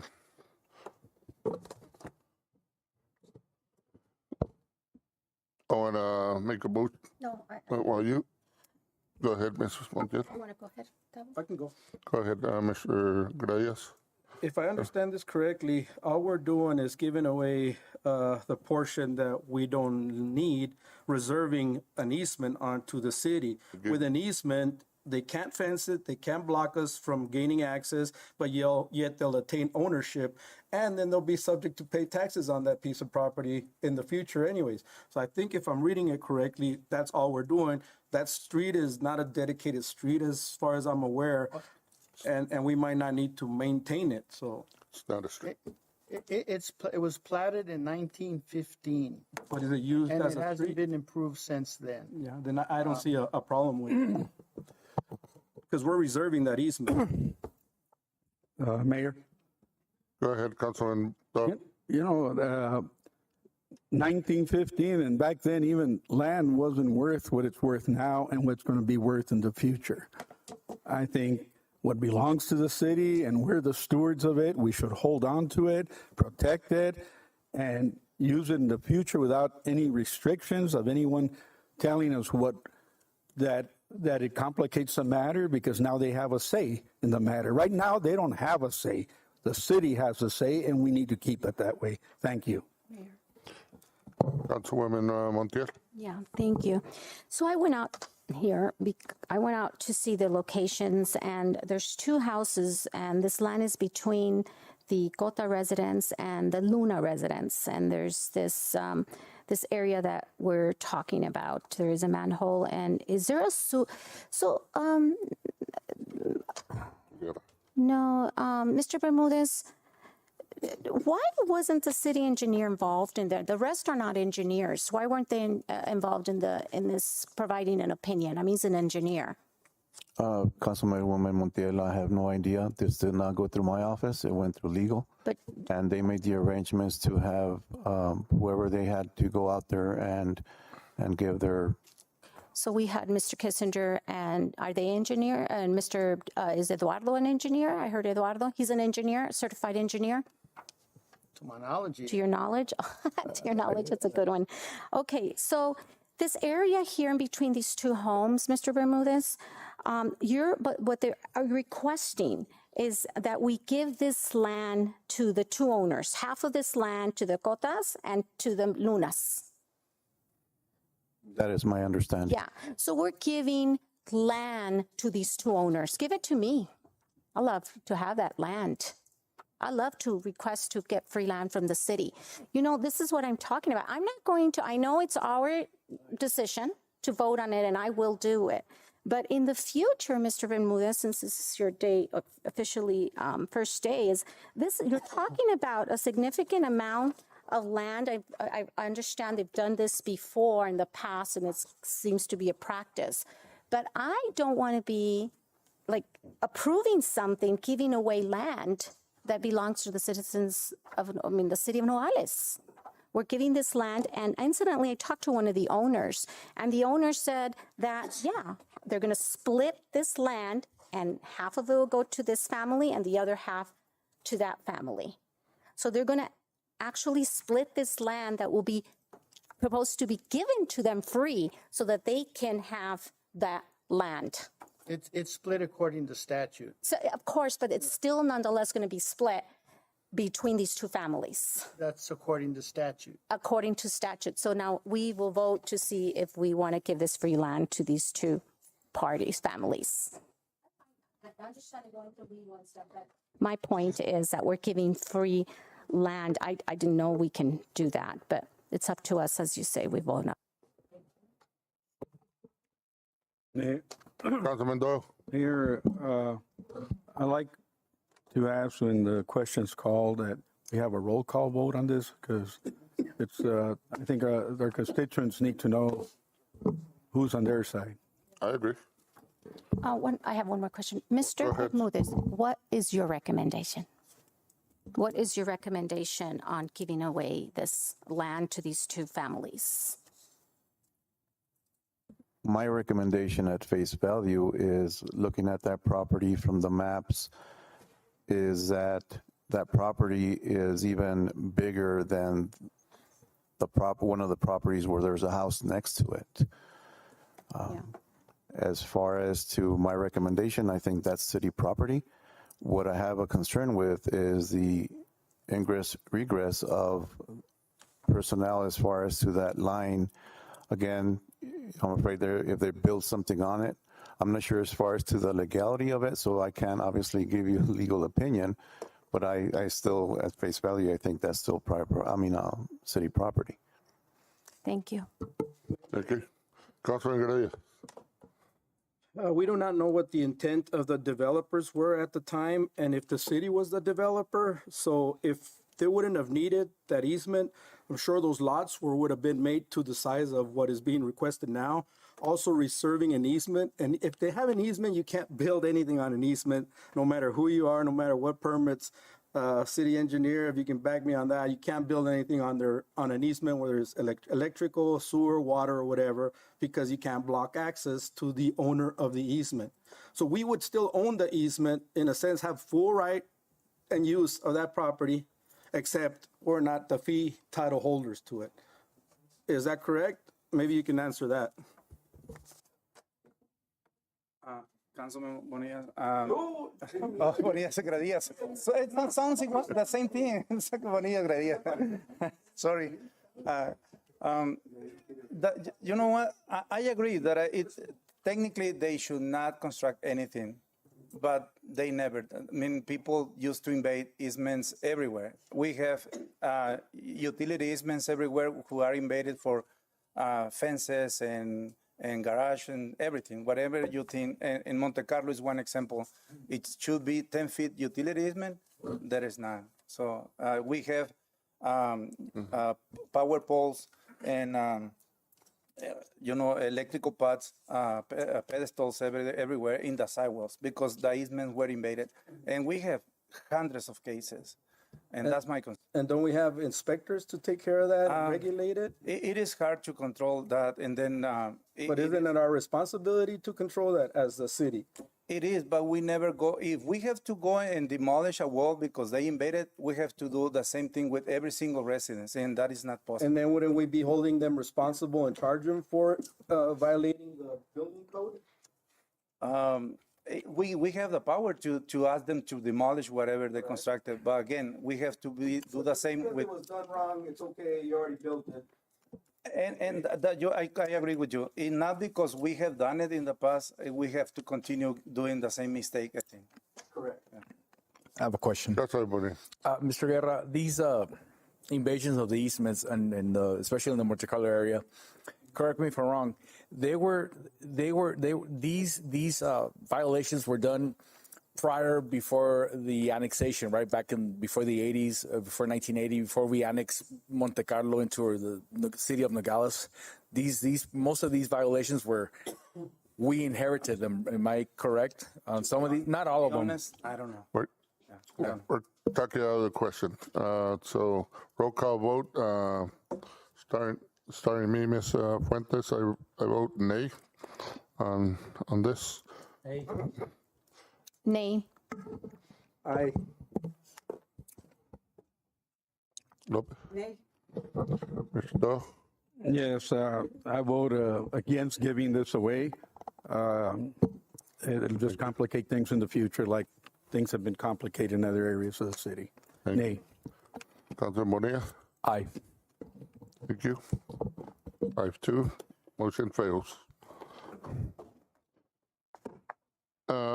Item C, consideration and possible action. An order of the City Council of the City of Nogales approving archaeological agreement with Demney Seymour Legal. Second. This is the young lady that presented on the findings, and it's legal. It's a continuation of an agreement that we already had. That's correct. All right. Yes. Any discussion? All in favor? Aye. Aye. All opposed? Thank you. D, consideration and possible action of the order 2023-11-057, an order of the Council of the City of Nogales, Arizona, approving a highway safety contract with the Arizona Governor's Office of Highway Safety for the reimbursement of overtime of police officers working DUI impaired driving enforcement in the amount of $8,000. Police. Second. Any discussion? All in favor? Aye. Item E, consideration and possible action of the order 2023-11-058, an order of the Council of the City of Nogales, Arizona, approving a highway safety contract with the Arizona Governor's Office of Highway Safety for the reimbursement of the amount of $5,600 for the purpose of child safety seats. Second. Any discussion? All in favor? Aye. Aye. All opposed? Motion passes. F, consideration and possible action of the order 2023-11-059, an order of the Council of the City of Nogales, Arizona, approving a highway safety contract with the Governor's Office of Highway Safety for reimbursement of overtime in the amount of $10,000. Move, Mayor. Second. Any discussion? All in favor? Aye. Aye. All opposed? Motion passes. G, consideration and possible action of order 2023-11-060, an order of the Council of the City of Nogales approving settlement in Santa Cruz County Superior Court case number S1200CV 2023-00080 Luna versus City of Nogales. Move, Mayor. Any seconds? Second. Second. All in favor? I have a discussion. I have a question. No, go ahead. Yeah. Your discussion? Go ahead. Yeah. Yeah, have- well, Go ahead. wait a Sorry minute. about that. I'd like to know exactly why we're settling with this person. Legal? This is a matter that's being handled by the insurance pool. That was their recommendation. This is not a matter that I was handling. Well, it's just that I hear that, I read in that and it seemed like the same name came out as one of the people that asked for that property that we voted against. Well, is there any connection there, or again, who was the attorney involved? Did you have any say-so legal on this? No, this is a matter that was being handled by the insurance pool. This is a matter that arose before my time here. So, if you like, we can table it and have the attorney come in and explain to you the reasons for the settlement.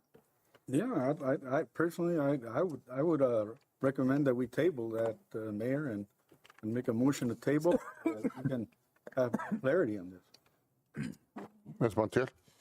I had a couple of questions, Mr. Bermudez, also. And now that Mr. Machado says that they got an outside, well, you just mentioned that it wasn't him who dealt with this. I have a couple of questions that weren't answered by the documents that were submitted.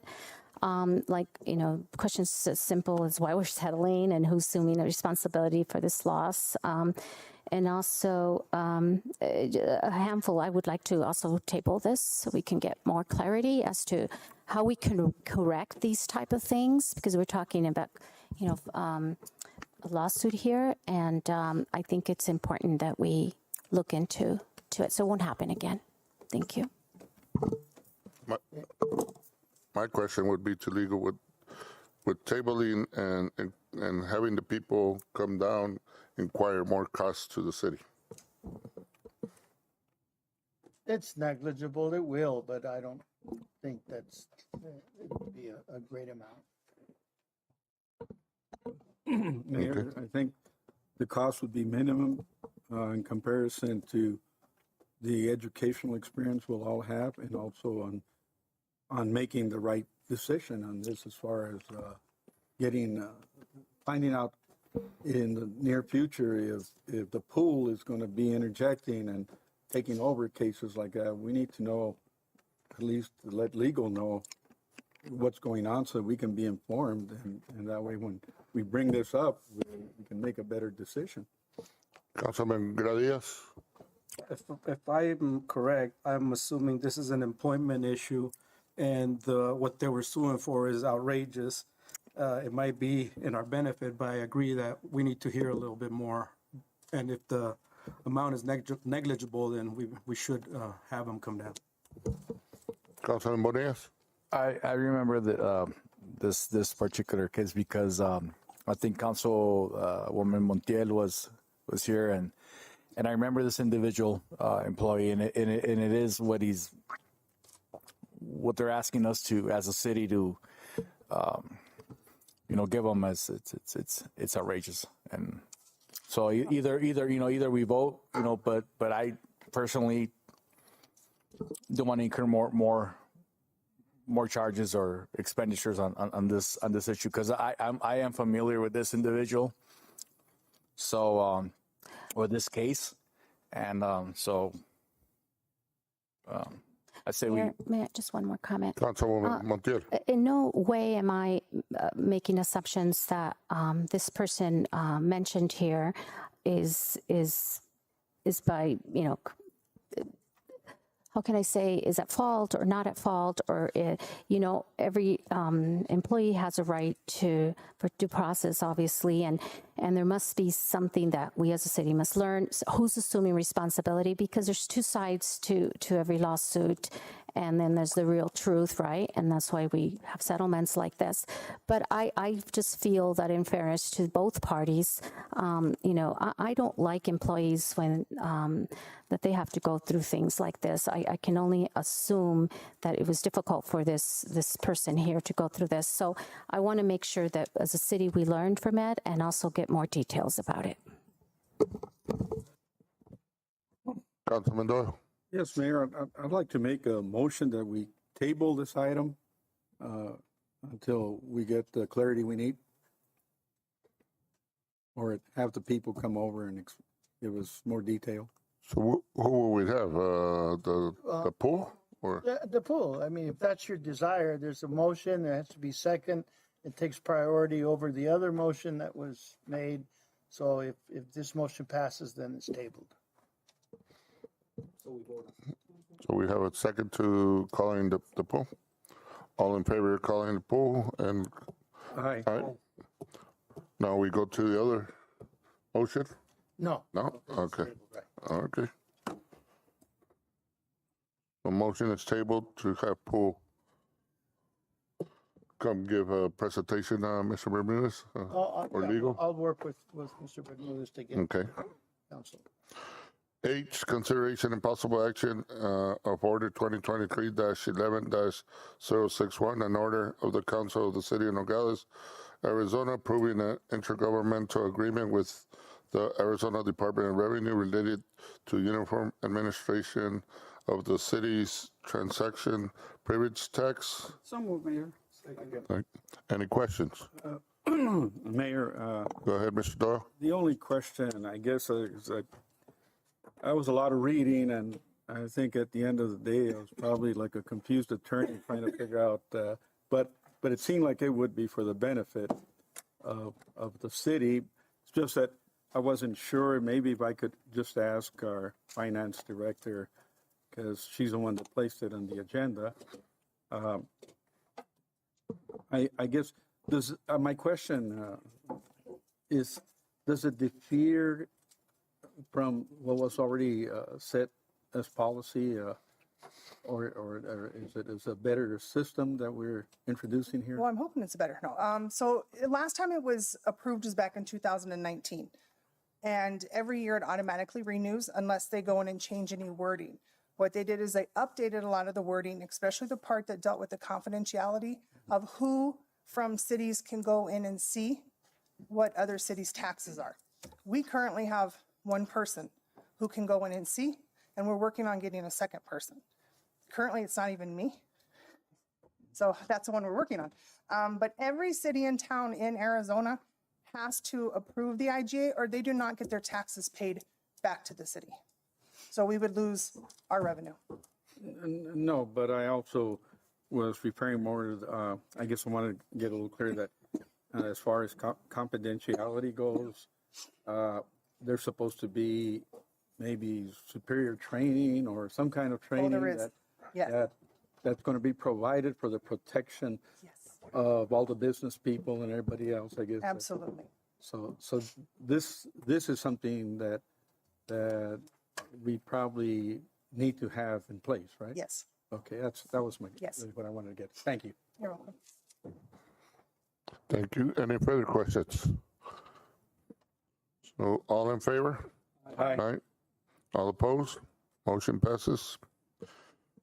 Item I, consideration and possible action of order 2023-11-062, an order of the Council of the City of Nogales, Arizona, appointing Mr. Santos Yescas to the Nogales Santa Cruz County Public Library Board. So move, Mayor. Second. Any discussion? All in favor? Aye. All opposed?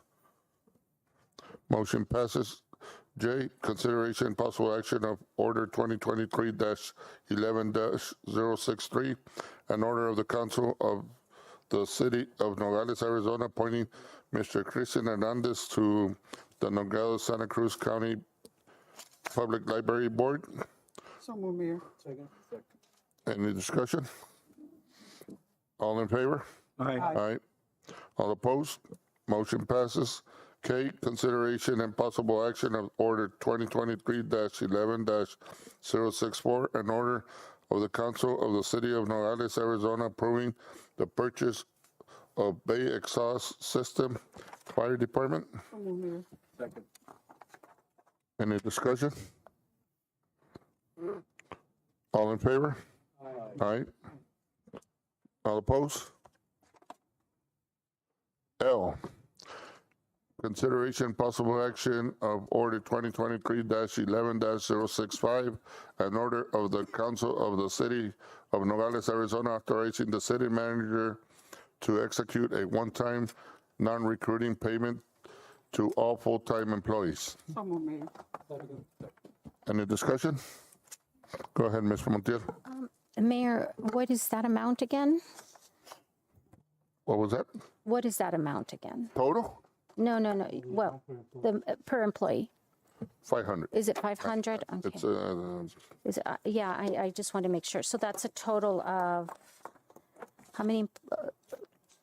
So is that for all the employees, including part-time, just full-time? Yes, just full-time employees. Okay, good. Okay. So it's a 500 for all full-time employees, Yes, ma'am. whatever the policy says about full-time employees. Yes. Okay, thank you. Thank you. Any other discussion? All in favor? Aye. All opposed? Motion passes. Mayor and council reports on events. Start, Mr. Bonillas. Go ahead. Nothing to report, Mayor. Mr. Doyle? My secretary didn't give me the full list here, so I do recollect, though, that we had recently the Nogi Fest, which was a great event here in the city that I was fortunate to participate. Before that, earlier we had, NCD, I guess, had its official opening of the kitchen. That seemed like hopefully it'll go well with the community. It'll be a good service they'll provide. And like I said, I'll leave it. I'll leave those two things at that. I know there's a few more, but I usually get taken by the most recent ones, especially when you're having a good time at them. Thank you. Thank you. Ms. Melendez? Well, we already started with the Casitas Navideñas, and also we are going to bring the Sinfónica del Noroeste December 12th at the Nogales High School. I'll bring you all the flyers so you'll be aware of timing and everything. That's all. Mayor, go ahead. When you as Councilwoman Lopez spoke, though, not only the Casitas, but in her event, Dia de los Muertos, we had a great day. Also the day before, with Little Amal that was here in town. There was a lot of presence there from our city council. And so those are great events. And again, I thank everybody that was involved in helping out those events. Thank you. Thank you. Councilman Gradius. I just want to say that I'm excited to see a lot of participation from our community on all the local events we've been having. It's been really great turnouts at all of them, and I'm pleased to report that I think we're headed in the right direction. Thank you, sir. Councilwoman Montiel. Yeah, I just want to give a shout out to La Línea because they brought Amal to the community. And that was really a big job in their part because they, everyone really fights for Amal to come to their community. Then they did a great job. They're doing wonderful things downtown, and I really appreciate La Línea's efforts. Thank you. Vice Mayor. Yes, also I want to congratulate La Línea, not only did they bring the Amal, but we've also started moving on with other events. We had the first Nogi Fest, which we never had before. So we're trying to think of doing more events locally here so that people in the community can have something to do and something to go to. Thank you. Thank you. I was pretty busy this month. We had so many events. A lot of them just already mentioned. Dia de los Muertos, the Nogi Fest, Amal, the movie at the border from Borderlands. The Border Fashion also up at the old courthouse. We had trick or treat, trunk or treat yesterday, which was amazing. Dennis are going to do well because we gave out a lot of candy. But I was busy. I had some meetings with ADOT up in Yuma. Things look good for roads. There's funding also that we're accessible. I was in Tijuana.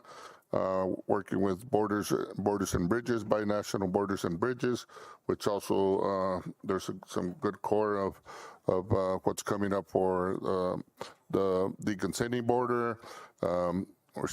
Everybody's talking about rerouting the railroad. That's in the picture. Mexico is in full throttle to get it out of Nogales, Sonora, moving it all the way from Imuris east. So, for me, it was nice to see it that people are thinking about it. So, trying to get Union Pacific to be part of it, and just, the events that we've had, the community has been great responding. I think we got to look even more in how to get the word out still. I think in some events we did lack a little bit, but I think the other thing that I saw is, wow, trick or treat, trunk or treat. The fire station had a haunted house, and sometimes we don't have events, and then sometimes all the events are one day. So unfortunately, Halloween only comes in one day, but I think the communication. I've been talking to the new consulate and Ms. Ward in Nogales, Sonora, the U.S. consulate. Marcos here, the Mexican consulate. The mayor of Nogales, Sonora, about how we share all events. That way, we get a better attendance and everything. And so we're going to make a little circle. We tell them our events, they tell us theirs, but I still think, Mr. Tapia, good thing you're here. We need to work on, I think some announcing, digital announcing screens or whatever we want to call them, where we could announce events. Main entrance, Mariposa, DeConcini area, maybe Grand Avenue and Mariposa. But I think, if we do some digital screenings where or screens where we announce events, I think we'll have a better outcome in general of everything, you know. But you know, the Fiesta Patria, the Dia de los Muertos. I was a judge in Dia de los Muertos. Those costumes were incredible. Even Mrs. Pereira won the adult, and she was just as an original Katrina. You know, so I want to thank everybody for putting their time and effort. Parks and Rec, great job. Police Department, great job. Fire Department, great job. Everybody, you know, staff, council, great job. Let's keep on working forward and, you know, and working hard for the better of the city. And last but not least, Mr. Bermudez, welcome aboard. Let's move on forward. Thank you, sir. All right. Any future agenda items? Okay. Well, yes, sir, Vice Mayor. Can we have an update on the Techea Park? Okay. Update on the Techea Park. Thank you.